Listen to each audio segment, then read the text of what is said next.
Hello everyone and welcome back to Get to Know Hospitality Heroes, a video interview series where we get to know more about the professional and personal lives of some of the region's most important hospitality professionals. Today, it's my pleasure to welcome Yomi Egbeleye, who is a well-seasoned hospitality professional and president of the AICR UAE. So thank you for joining us, Yomi. Absolutely, it's a pleasure. Thank you for having me. Great. So an American national, Egbeleye has over 9 years of business and management experience at Marriott International, gaining widespread experience in hotels of various categories and sizes, ranging from downtown to resorts, luxury and lifestyle-focused full-service hotels. So to get to know you a little bit better, I'm going to ask you a mix of career and fun questions. So you ready to get going? Yeah, let's do it. Okay, so we'll start off from the beginning. So how and why did you get into the hospitality industry? Well, when I was in university, it's a pretty interesting question. When I was in university, I actually started off as a pharmacy major. Okay. And, while I was studying, I was taking my biology courses and it just became too boring. I was always good at chemistry, but the boring biology classes were just driving me crazy. So at the time, part-time in university, I was working at a bar, and one of the bartenders was majoring in hospitality. And, she was just kind of telling me about, her courses, about the internship she was going to be able to experience. And, from there, it kind of took that light bulb and really made me say, maybe I should look into this. And did some different career assessments just to try to see, what other fields I can go into. And lo and behold, hospitality was one of them. So ended up switching my major, the excitement of traveling and, seeing the world, and just, things constantly being different kind of really enticed me. So that's how I switched my major and never looked back. Wow, so it kind of happened by chance, a chance encounter, I guess, and change your career. Yep. Interesting. Okay, so I'm going to mix it up now and give you a fun question. Okay. So if you could be any fictional character, who would you be and why? Fictional character. You know what? I think I would have to say Superman. Okay, the OG, the original. The original. Clark Kent. He's kind of like me. By day, wear the spectacles. You've got the glasses, yeah. And then in between, Man of Steel. So definitely Superman, because I think everybody needs a Superman in their life, right? Absolutely, I like it. Classic. Yeah. Okay, so obviously. You've got a lot of experience in hospitality and the client-facing side of it as well. So what does excellent guest service mean to you? Excellent guest service. You know what? I think it boils down to, when you look at it, I think you need to really set aside the standards and the steps of, service. I think it really kind of, for me, it really boils down to the emotional connections. Okay. And what I mean by emotional connections is, especially look at the scene in Dubai. You can walk into any hotel. Every hotel has its, its aura. It has, the steps of service and everything of this nature. Yeah. But what sets the hotels apart? It's the people and the emotional connections that they make. So for me, great guest service is all about the emotional connections. How am I gonna, when you walk into the hotel, how am I gonna be able to connect with you on an emotional level to the point where you're able to really, tell those stories when you leave to your friends, your loved ones, and really remember me and remember the moments that we shared and the things that we did for you. I think that's what it really boils down to. If you're not able to really emotionally connect with your guests, then the service is just another hotel or just another service. When you're able to emotionally connect, that's what separates everything. Yeah, absolutely. It's definitely important to create those kind of memorable experiences that last in someone's mind. So if you have your team, how do you how do you train for that, or how do you encourage that?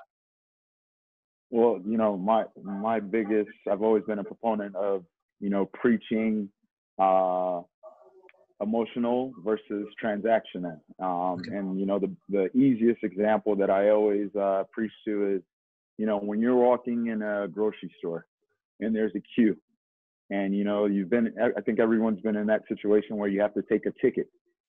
You Hmm. don't want to be, you don't want to feel as if you're that person that's pulling that ticket, and next person in line, you don't want to feel that.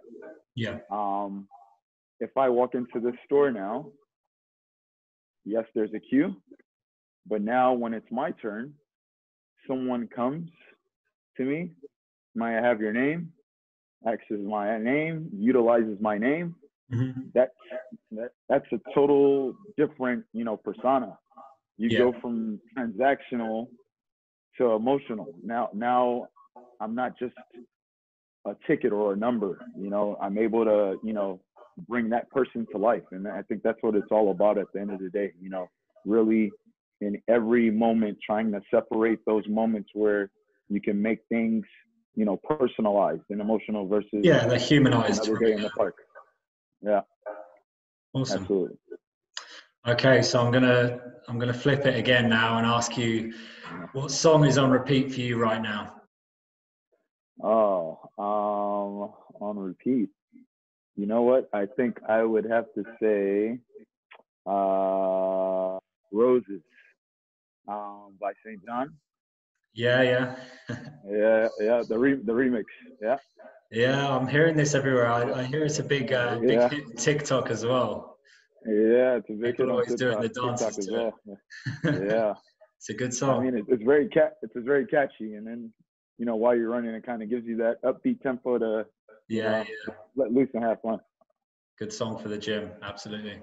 Yeah, yeah. Okay, so how do you see the future of the hospitality of the industry at the moment? I know it's a big question, but what's your kind of personal view on the direction that it's heading and what the future holds? Yeah, that is a good question. For me, I think it goes into twofold. I'll weigh in as it relates to time. Hmm. Um, time is very important to individuals, travelers, employers. Time is very important, and I will kind of reference that back to what they're doing in UAE. I think most of us are familiar with the Hyperloop. Yep. Yep. It's supposed to take you from Dubai to Abu Dhabi in about 12 minutes. Mhm. Um, so time is very important. So I think, as we move into the future, we're going to see technological advances as it relates to benefiting people's time. So I think this is something that's going to be, very kind of fast-paced move forward, as it relates to impacting on people's time. Mhm. Another twofold to it is technology. Of course, technology is ever evolving, and it seems like almost every day there's some type of new function integrated into the hospitality realm that's going to take things forward. Um, when I look at technology now, because there's a lot of advances that have come into place, like mobile key, chatting with the guest, Yeah. different features. I think, or what I foresee, is some type of technology advance similar to like a Siri or Alexa. Mhm. Like when you walk, I just kind of see something as it relates to when you walk into the hotel. You're provided some type of device, and literally, if you're thinking something, maybe it's, what, I would love a gin and tonic in my room right now. I'll be able to just kind of talk, Yeah. and next thing you know, it's in my room. So I just feel like, technology and time are very dependent in this industry, and there's a lot of technology that's being advanced to benefit on both for the everyday traveler. Yeah. So if we go back to our previous question, and you said about for excellent guest service, that obviously means a human and emotional connection there. How does technology play into that fact? You know, there is a lot of voice activated technology. Some hotels are becoming kind of, they have less human contact. How do the two kind of marry together? You know, how do we make those work? I think, you know, previously, you know, there was a lot of fear as it relates to too much advanced technology and getting rid of the human interaction in the hotels. Yeah. But honestly, I don't see that happening. I'll give you a good example. When you call companies, when you call like an 800 number and there's an automated voice, Yeah. you're able to say, you know, what you want the next step. Instead of pressing 1 or 2, you're just able to speak. Okay. How many of us have gone through that instance where it's, I'd rather just speak to someone versus going through the automated process?